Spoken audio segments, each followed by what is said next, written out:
In 2002, the Steelers dominated the Texans in just about every statistical category imaginable. They produced 422 offensive yards, while the Texans had just 47. The Steelers had 24 first downs. The Texans had 3. And Pittsburgh completely controlled the clock, almost doubling the time of possession that the Texans had. The final score? The Steelers 6. The Texans 24? How is that possible? Well, turns out the Steelers made some catastrophic mistakes. Tommy Maddox juked himself out. There's Maddox running with some open space in front of him, loses the football! And it was returned for a touchdown. Then he threw not just one, An 11 short drop, and intercepted! Aaron Glenn's got room in front of him! but 2 pick sixes Out of the gun, Maddox throws, and intercepted! to Aaron Glenn. You're never gonna see a game like this again. Just look at the Texans' drives that day. Punt, punt, punt, punt, punt, halftime, punt, punt, punt, punt, punt, field goal on a drive they netted -5 yards. And that was the ball game. As far as records go, I don't really know what to classify this game as. I guess it would be team won a game with the largest deficit in yards and first downs, or something like that. Now, often when we use the term unbreakable records, we don't literally mean unbreakable. We mean something more like highly unlikely, most likely impossible to beat records. Like how Derek Thomas had 7 sacks in a single game. Derek Thomas sacking the quarterback! Or how LaDainian Tomlinson scored an incredible 31 touchdowns in 2006. And there he goes! LT! This is the most by a non-quarterback ever, and since 2008, the closest anyone's ever gotten to this was 21. But with that said, there are some unbreakable records. There was a 109-yard return touchdown, or 109.88 yards according to this video. That would be 109 yards on the return. This just so happened to be the same game Adrian Peterson ran for 296 yards. Also an NFL record, but not unbreakable. There's also 99-yard rushing and passing touchdowns, which can only be tied, but never broken. Now, with those out of the way, let's move on to the highly unlikely, most likely impossible to beat records. And just FYI, these will be Super Bowl era records. Know your role and shut your mouth, you jabroni! Minus a Paul Krause record and one random one by the Saints in 1966 I'll mention later. And I know some of you old school football fans want to see some of those old records, so here's a few I'll put on screen. Feel free to pause if you'd like. Now, before we continue, this video is brought to you by AG1. Listen, I've been taking my health serious over the years, and I've tried many different products and health drinks, and I gotta say that AG1 has been one of my consistent go-tos. It's a product I've consumed in the past, even before they sponsored me, and I've always enjoyed it because I think it tastes great, and it makes my gut feel good. Anyways, AG1 is a daily health drink. Just 1 scoop a day with 8 to 12 ounces of cold water gives you 75 plus vitamins, minerals, probiotics, and whole food sourced ingredients. It's mellow and refreshing, and something I look forward to in the mornings. And for me, I've always enjoyed the flavor of their original recipe. However, if you're someone who likes a variety of flavors, AG1's now available in 4 total flavors: original, tropical, berry, and citrus. If you're like me and you're looking for a product that'll help support your gut, it'll give you better energy throughout the day and immune support, then head on over to drinkag1.com/KTO or scan the QR code on screen. You'll get a free welcome kit when you first subscribe, which includes 5 AG1 travel packs and a bottle of vitamin D drops. Shout out to AG1 for the sponsor. Now let's get back to the video. Let's start with Paul Krause. This dude had 81 career interceptions, which is averaging 5 picks a season for 16 years. The only player in the modern era even close is Rod Woodson, who ended his career with 10 less. And considering nowadays that quarterbacks throw much less interceptions than they used to, this record isn't going to be touched. The closest active player is Harrison Smith, who has 37, and he's going to be 36 years old this year. In 1988, Jamie Morris had 45 rush attempts in a single game. The closest we've seen in the last 15 years was Le'Veon Bell, who had 38 in 2016. In 1986, because Randall Cunningham scrambled around a lot, he got sacked a lot. The Eagles gave up 104 sacks that season, almost 20 more than the next closest team ever. In 1983, the Redskins had a plus 43 turnover margin, which is outrageous. Basically everyone they played had 2 more turnovers than them on average. The next highest in the Super Bowl era was plus 28 by the Patriots in 2010. Sadly, the Redskins lost in that year's Super Bowl, partially because they turned the ball over more than the Raiders. I remember after the game, Joe Theismann saying, they handed us our asses on the tray and the tray was bent. In 1979, the Seahawks had a game versus the Rams where they had -7 yards. We got to go over the stats of this game. Quarterback Jim Zorn completed 2 passes out of 17 attempts for 25 yards. He was also sacked 6 times, losing 55 yards. That gave him a net total of -30 yards. And looking at the team's rushing, they had 12 total carries for 23 yards. You'd think maybe this had to do with horrible weather or something, but no, they played in a dome. Crazy enough, the Seahawks team had the 4th best scoring offense in the NFL that season, and their quarterback was an Offensive Player of the Year candidate. Also, random fact, the following game, the Seahawks had this weird moment where a fan set off an explosive device in the stadium. And when Tony Galbraith threw a 48-yard pass. An explosive device just went off on the sidelines to the right of the New Orleans bench. Whatever that was, it's about as funny as a broken leg.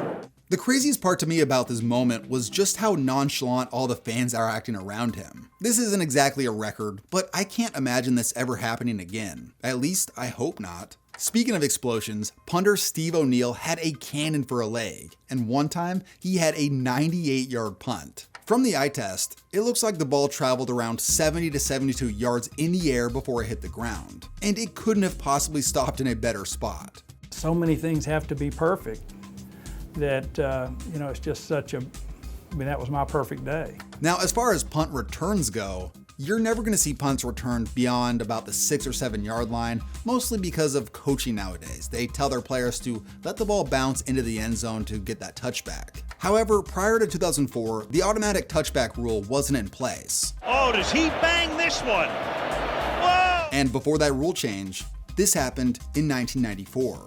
The Saints punted the ball in what looked like a guaranteed touchback. Yet somehow, the ball didn't go through the back of the end zone, and it bounced forward. This is something only Robert Bailey of the Rams noticed. So he picked it up and ran it back for 103 yards.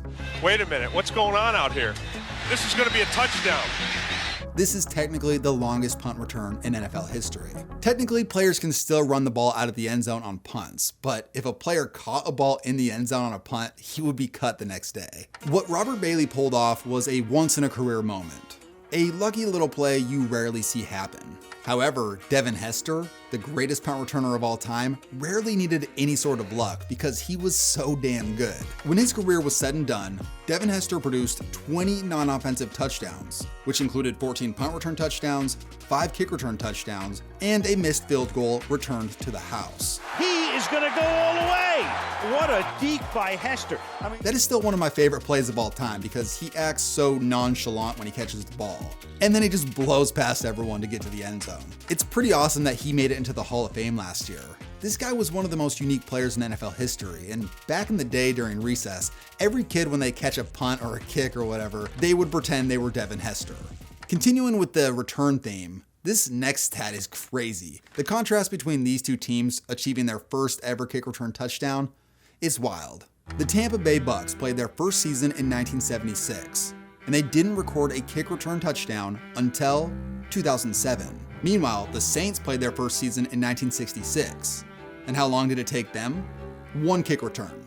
For the Bucks, it took them 498 games with 1,865 tries before they finally pulled it off. Past the 30. Could it be? Could it be? The great curse has been lifted. There goes Michael Spurlock, and for the first time ever. Heck, Devin Hester had been in the league since 2006, and he already had 5 kick return touchdowns by then. 31 years to return a kick? That's wild. That's like how long Tom Brady was in the NFL. Actually, that's not true. Brady played 23 seasons and lasted in the league until he was 45 years old. It's truly the most impressive career in terms of longevity that we've seen.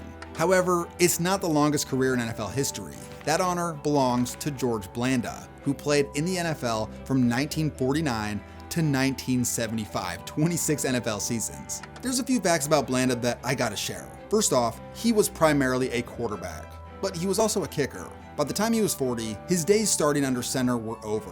From that point on, he was primarily a kicker and did play some backup quarterback. Unlike Tom Brady at the end of his career, who looked pretty good because of modern diet and the way he took care of his body, Blanda looked old. I just can't imagine why he continued to trot out there at the age of 48. Another age-related stat that I absolutely love involves Jerry Rice. As most of you know, he's the all-time leader in the main 3 receiving categories, and those records will probably never be broken. However, the record that's my favorite is the one about how many receiving yards he's had over the age of 40. Looking at the stat of the most receiving yards after 40 years old, Jerry Rice has 2,509 yards. The next most? 6, by Tom Brady. The only other non-quarterback to even catch a pass over the age of 40 is Mercedes Lewis. The feat is so rare that even catching one pass is worth celebrating. This just goes to show how insane it is that Jerry Rice was still as good as he was. In fact, he made a Pro Bowl at the age of 40. You'd think with the game being less physical and just the modern advantages that players have today, we would see this record be maybe in jeopardy, but I don't think it will be. The oldest active receiver is Adam Thielen, and he's 35 years old. Some other legendary Ironman records include Emmitt Smith, who holds the all-time rushing record. It's truly impressive how he was able to stay healthy most of his career. Joe Thomas played 10,363 consecutive snaps over 11 seasons at left tackle. Apparently he played through tearing his MCL 3 separate times, 2 high ankle sprains, and overall wear and tear from playing in the trenches. Now, as far as consecutive games started, the most impressive in NFL history has to be what Jim Marshall pulled off. This dude started at defensive end for 270 consecutive games. This is the most consecutive starts by any non-quarterback. And mind you, this was in the ruthless 60s and 70s. But consecutive starts probably isn't his most unbreakable record. He once recovered a fumble and ran it the wrong way, thinking he was scoring a touchdown. Marshall is running the wrong way. Thinks he scored a touchdown. He has scored a safety. It ended in the most yardage ever lost on a fumble recovery. Another crazy thing about Marshall was it wasn't like he was playing it safe during his career. This dude was a crazy daredevil. He admitted to jumping out of planes over 2,000 times in his life. And it wasn't until after he retired that he had a bad accident. He crashed a hang glider into a light pole, which resulted in a broken arm and leg. To get back to football, of course the all-time record for consecutive starts is held by Brett Favre at 297. Although not as physically demanding as defensive end, this doesn't take anything away from how crazy this record is. The other aspect of starting this many games other than physical health is being good enough to retain your job, and Favre was able to maintain that combo for 18 and a half seasons. Like Marshall, Favre has some records and things in his life he'd rather forget. And the big record that everyone brings up is his interception record. In his career, he threw 336 picks. That's 59 more interceptions than second place, George Blanda. Now also on this list is Vinny Testaverde, who owns the record for the most losses in NFL history at 123. Testaverde certainly had some positive moments in his career, but looking at his career as a whole, to play quarterback to the age of 44 and deal with what he dealt with, man, at least he's stuck in there. Of his 21 seasons, 16 of them were losing seasons. And individually, he led the league in interceptions 4 times. If you think Jameis Winston's 30-30 season was bad, check out Vinny Testaverde's 1988 season. He threw 13 touchdowns and 35 interceptions. The most shocking part of this season was how they just kept him in there and let him start all but one game. 35 interceptions was 12 more than the next closest quarterback that season. But crazy enough, this wasn't the most interceptions in a single season in NFL history. That honor goes to George Blanda. Earlier, I talked about the good parts of Blanda's career, but in the middle of his career, at the end of his quarterback days, man, he had a rough go at it. He threw 42 interceptions in 14 games in 1962. Doing the math, in a 17-game season, that equates to 51 interceptions. And how did Blanda respond to throwing that many picks? He led the league in interceptions thrown the next 3 seasons, and was on pace to do it again before getting benched. George Blanda was the king of throwing picks, and the king of pick sixes is DaRon Bland. In 2023, DaRon Bland came out of nowhere to lead the league in not just interceptions, but also he took an NFL record 5 of them to the house. That's another pick six, DaRon Bland. We hadn't seen anyone get more than 3 since 1994. This makes me proud of my fellow Sac State Hornet. 2nd and 10. There it is. This is history. This will be the record. Bland for the 5th time has a pick six. It's never happened in the history of the NFL. Now, Bland is certainly one of the best playmaking DBs when he gets the ball in his hand. But historically, that honor for the best probably goes to Ed Reed. In 2003, Reed took a game-clinching interception to the house for an NFL record 106 yards. Amazingly, just the following week, Reed would intercept another pass 6 yards deep in the end zone. No, Ed Reed, watch Ed Reed. No, don't throw it. This one looked like it had no chance of going the distance, and the original audio from his coach is hilarious. Get out. Oh, God, dang it. Go in. Can get him. He sidesteps him, and a flag will bring it back. If only number 47 wasn't a complete buffoon, this would have tied the record, but instead, a penalty negated the touchdown. 106 yards seemed like a record that probably wouldn't be beaten for a while, yet 4 years later, Ed Reed would do it again, this time for 107 yards. To the end zone, it's intercepted by Ed Reed. He gets away from Cobb, and he is still going down the sideline. He goes all the way, touchdown. Now, I love watching Ed Reed highlights, so even though this is an NFL video, I gotta mention my favorite play ever by him. When he was in college at Miami, his defensive lineman teammate caught an interception, and immediately Reed was like, hey, give me that. And he ended up scoring a touchdown. As far as NFL players go, there may not be a guy who respected Ed Reed more than Tom Brady. He once wrote on his wristband, "Fine 20 on every play," because he wasn't trying to be another one of Reed's victims. I mean, every time you break the huddle, that's who you're looking at. You're going, okay, where's he at? Yeah. Yep. Of course, it's no surprise that Brady has his fair share of records. In fact, on Wikipedia, it says he has 68 NFL records. Here's a few that I think are the most unbreakable. He has the most Super Bowl MVPs with 5. He's the oldest player to win Super Bowl MVP at age 43. He's also the oldest player to win regular season MVP at age 40. He led the league in passing at age 44. And in 2009, he threw 5 touchdowns in 1 quarter. The NFL record for the most touchdowns thrown in a single game is 7, which is held by a few guys, and Brady had 6 with 10 minutes to go in the third quarter. If they would have left him in that game, he probably could have thrown at least 8. I imagine he probably would have had more. Now, you could just list all of Tom Brady's Super Bowl records in this video because they're just all remarkable. On the other side of the spectrum, the most heartbreaking Super Bowl record belongs to the Buffalo Bills.